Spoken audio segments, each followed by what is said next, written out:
নমস্কার বন্ধুরা, কেমন আছেন সকলে?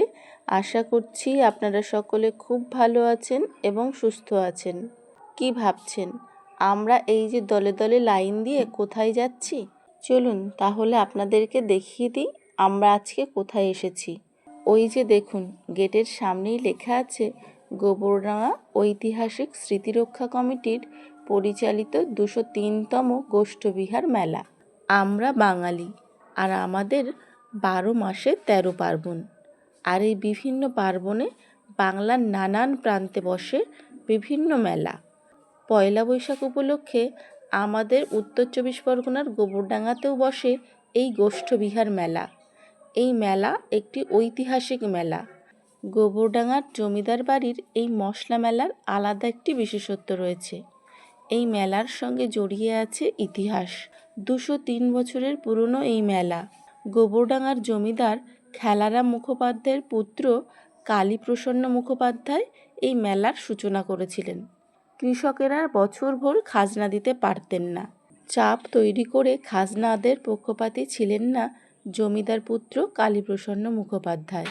তাই তিনি খাজনা আদায়ের অভিনব উপায় হিসেবে এই মেলাটি শুরু করেছিলেন। কৃষকরা যা ফসল এবং মশলা উৎপন্ন করতেন সেগুলো জমিদার বাড়ির উঠোনে নিয়ে আসা হতো এবং সেখানেই বিক্রি করার নিদান দিয়েছিলেন জমিদার কালীপ্রসন্ন মুখোপাধ্যায়।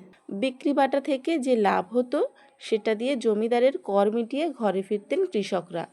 কর আদায়ের মাধ্যম হিসেবে শুরু হলেও ধীরে ধীরে এই রীতি মেলার আকার ধারণ করেছে। প্রথমে এই মেলার নাম ছিল গোষ্ঠবিহার মশলা মেলা। এই দেখুন, আমরা একদম মেলার ভেতরে চলে এসেছি।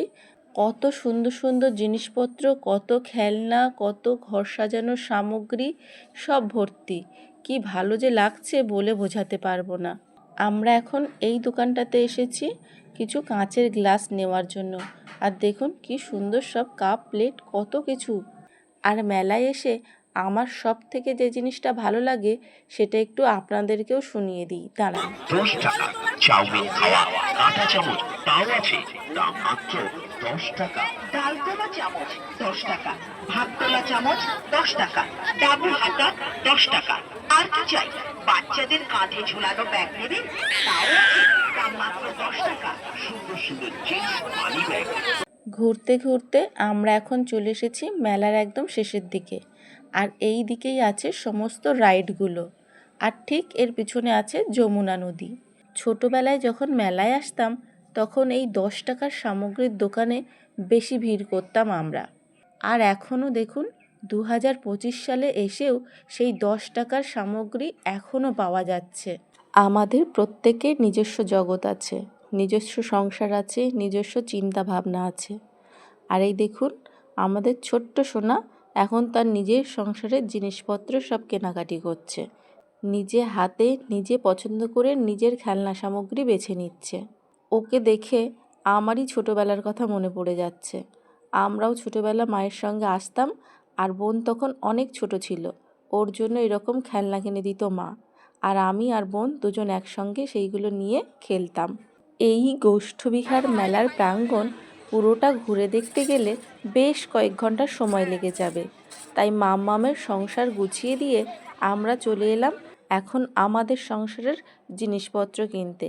আমরা একটা কাটারি বা দা কিনছিলাম। মেলা প্রাঙ্গণটি অনেকটা বড় হলেও বেশ সুসজ্জিত। মেন গেট থেকে প্রবেশ করলেই আপনারা প্রথমে পেয়ে যাবেন খাবার দাবার এই সব কিছু। তারপর পেয়ে যাবেন সমস্ত ভ্যারাইটি জিনিসপত্র, আর তারপরে পেয়ে যাবেন ঘরের আসবাবপত্র, যেমন ধরুন কাঠের তৈরি জিনিসপত্র বা লোহার তৈরি সামগ্রী।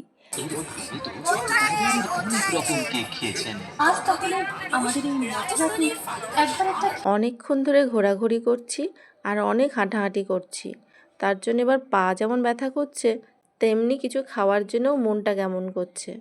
কিন্তু দিদিরা সঙ্গে আছে আর ওরা হচ্ছে পুরোপুরি ভেজিটেরিয়ান, তাই জন্য এই নিরামিষ মথুরার কেক খেলাম।